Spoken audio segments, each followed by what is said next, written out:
আপনারা এখানে যে 7টা দফা দাবি দিয়েছেন তার বিষয়ে যদি আমরা একটু বক্তব্য না দেই আপনাদের দিলের তামান্না পুরা হবে না। সেই জন্য বলছি, আপনারা 1 নম্বর বলেছেন রাষ্ট্র পরিচালনার ক্ষেত্রে ইসলামী শরিয়াকে সর্বোচ্চ গুরুত্ব দিতে হবে এবং আপনারা ভিন্ন ধর্মাবলম্বীদের ন্যায্য অধিকার নিশ্চিত করার কথা বলেছেন। খুবই ভালো করেছেন। আমরা গণতান্ত্রিক রাষ্ট্রে আধুনিক রাষ্ট্র পরিচালনার যে ধারণা, সেই রাষ্ট্রের সকল নাগরিকদের, ধর্মাবলম্বীদের, ধর্মবর্ণ সকলের অধিকার আচার অনুষ্ঠান নিশ্চিত করার দায়িত্ব অবশ্যই নিতে হয়। সাংবিধানিকভাবে আমাদের অনুচ্ছেদ 28 এবং 41 আপনারা দেখবেন, সেই আচার অনুষ্ঠানের স্বাধীনতা, উপাসনালয়ের স্বাধীনতা এবং ধর্মের ভিত্তিতে যে বৈষম্য করা যাবে না, সেগুলো নিশ্চিত করা আছে। বিষয় হলো সেটা বাস্তবায়ন করতে হবে। আমরা ইনশাআল্লাহ সবসময় আমরা বলে থাকি, আজকেও পুনরুচ্চারণ করি, কোরআন এবং সুন্নাহর বিপরীতে বাংলাদেশে কোনো কানুন করা হবে না এবং যদি থাকে সেই বিষয়ে বাতিল করা হবে ইনশাআল্লাহ। আমরা, আপনারা জানেন, রাষ্ট্র পরিচালনার মূলনীতিতে শহীদ রাষ্ট্রপতি জিয়াউর রহমান মহান আল্লাহর ওপর আস্থা এবং বিশ্বাস স্থাপন করেছিলেন।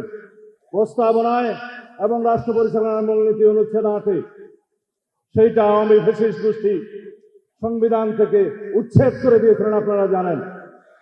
সেটা ইনশাআল্লাহ পুনর্বহাল করা হবে। আপনারা এখানে বলেছেন রাষ্ট্রের জনকল্যাণ এবং সেবামূলক কার্যক্রমে ইমাম খতিবদের অংশগ্রহণ। সেটা তো আপনাদের ইমানি দায়িত্ব। কেউ আপনাকে সেই দায়িত্ব বর্তানোর জন্য বসে থাকবে না, আপনাদের ইমানি দায়িত্ব। আপনারা সেটা পালন করবেন। অবশ্যই রাষ্ট্রীয় পর্যায়ে, ইউনিয়ন থেকে সর্বোচ্চ পর্যায়ে কিভাবে সেটা নীতিমালার মধ্যে নিয়ে আসা যায় সেটা আমরা পরীক্ষা নিরীক্ষা করবো ইনশাআল্লাহ, সবার সাথে আলোচনা করব। তারপরের দাবি আমার নেতা কথা বলবেন, সেটা আমি যাব না। রাষ্ট্রীয় ভাতা কিভাবে কি কি করা যাবে, আমার নেতা অবশ্যই আপনাদের সাথে কথা বলবেন এখনই। আপনারা বলেছেন দাওরায়ে হাদিস সনদপ্রাপ্ত আলেমদেরকে সরকারি মসজিদের ইমাম, খতিব এবং স্কুল কলেজের ধর্মীয় শিক্ষক, কাজী পদে নিয়োগ। এগুলো যদি নীতিমালা এবং আইন কানুনে স্পষ্ট উল্লেখ না থাকে, সেগুলো জাতীয় সংসদে আপনাদের সকলের সাথে আলাপ আলোচনা করে কিভাবে নীতি প্রণয়ন করা যায়, আইন প্রণয়ন করা যায়, সেই বিষয়টা আমরা সেটা আবশ্যিকভাবে দেখবো ইনশাআল্লাহ। শুধুমাত্র সিটি ব্যাংকে অ্যাকাউন্ট থাকলেই করতে পারবেন গুগল পে। তাই অ্যাকাউন্ট খুলুন আজই। এখানে তো তালি দেওয়ার কোনো মাহল নয়, সেই জন্য আপনারা অন্তত মারহাবা বলতে পারেন। বলেছেন ওয়াকফ সম্পত্তি অপব্যবহার রোধে। এগুলো বাংলাদেশে বিদ্যমান ওয়াকফ প্রশাসন এবং ওয়াকফের যে আইন কানুন আছে, সেখানে প্রয়োজনীয় সংশোধনী আনয়নের জন্য অবশ্যই পরীক্ষা নিরীক্ষা করতে হবে। এখন এখানে যদি আমরা কোনো কিছু বিষয় বলি অথচ আইনে ইতিমধ্যেই আছে, সেই বিষয়টা অশুদ্ধ হয়ে যাবে। এখানে যেহেতু ওয়াকফ এস্টেট এবং ওয়াকফ সম্পত্তি, এটা ধর্মীয় আইন, এটা কিভাবে সুচারুরূপে পরিচালনা করা যায়, বাস্তবায়ন করা যায়, সেখানে ধর্মীয় নেতাদের, ইমাম খতিবদের কিভাবে অংশগ্রহণ নিশ্চিত করা যায়, সেটা অবশ্যই দেখা হবে ইনশাআল্লাহ। তারপরে আপনারা যেটা গুরুত্বপূর্ণ যে কথাটা বলেছেন, উপযুক্ত প্রমাণ তদন্ত ছাড়া ইমাম, খতিব, মুয়াজ্জিম এবং কোন আলেমকে গ্রেফতার করা যাবে না। কিন্তু অন্য কাউকে কি গ্রেফতার করা যাবে? উপযুক্ত তথ্য প্রমাণ ছাড়া, প্রাথমিক তদন্ত ছাড়া রাষ্ট্রের কোন নাগরিককে গ্রেফতার করা যায় না। ইমাম, খতিব তো বহুত দূর কি বাত। কিন্তু আপনারা দেখেছেন বিগত আওয়ামী ফ্যাসিস্ট, ইসলাম বিদ্বেষী এবং আলম বিদ্বেষী যে ফ্যাসিবাদী অবৈধ সরকার ছিল, তারা দাড়ি টুপির বিরুদ্ধে ছিল, তারা আলেম বিদ্বেষী ছিল, তারা যে কাউকে ধরে নিয়ে এসে জঙ্গি বানানোর নাটক করত। সেই বাংলাদেশ তো এখন নাই। বাংলাদেশের গণতান্ত্রিক নবযাত্রা শুরু হয়েছে।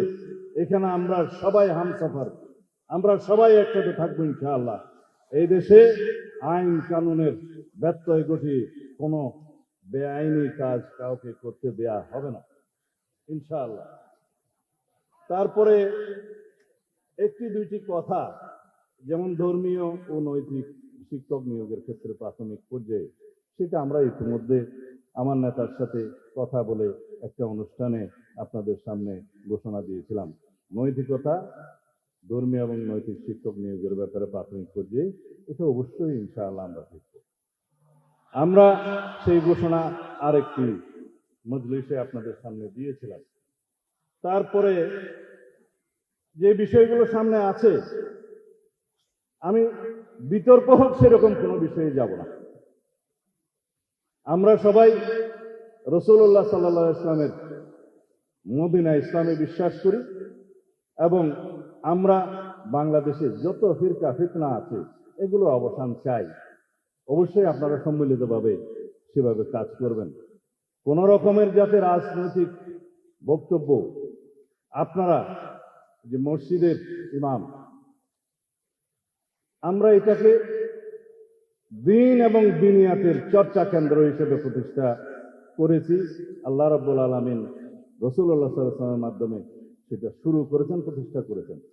এখানে আমরা যেন দুনিয়ার কোনো কার্যক্রমকে প্রশ্রয় না দিই, আপনারা সবাই খেয়াল রাখবেন। আমরা যেন মসজিদকে, ইমামদেরকে, খতিবদেরকে বিতর্কের ঊর্ধ্বে রাখি এবং থাকি, সেটা আপনারা মনোযোগ দিবেন। রাজনৈতিক চর্চার জন্য বহু কেন্দ্র আছে, যাতে কোনো বিতর্ক না হয় সেভাবে আপনারা দয়া করে এই বিষয়টা খেয়াল রাখবেন। আমরা বাংলাদেশের রাষ্ট্রের কাছে অনেক কিছু চাই, আপনারা রাষ্ট্রের কাছে অনেক কিছু চান, কিন্তু রাষ্ট্র পরিচালনার মধ্যে সবচাইতে মূলনীতি হওয়া উচিত আমরা রাষ্ট্রকে কি দিতে পারি।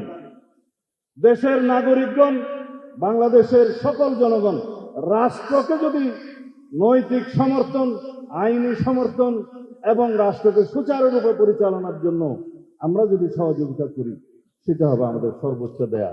শুধুমাত্র আমরা সবাই সকল শ্রেণী পেশার মানুষ দাবি আদায় করার জন্য রাস্তায় নেমে যাই, রাষ্ট্রের কাছে চাই, অথচ আমরা রাষ্ট্রকে কিছুই দিতে চাই না, সেটা হয় না।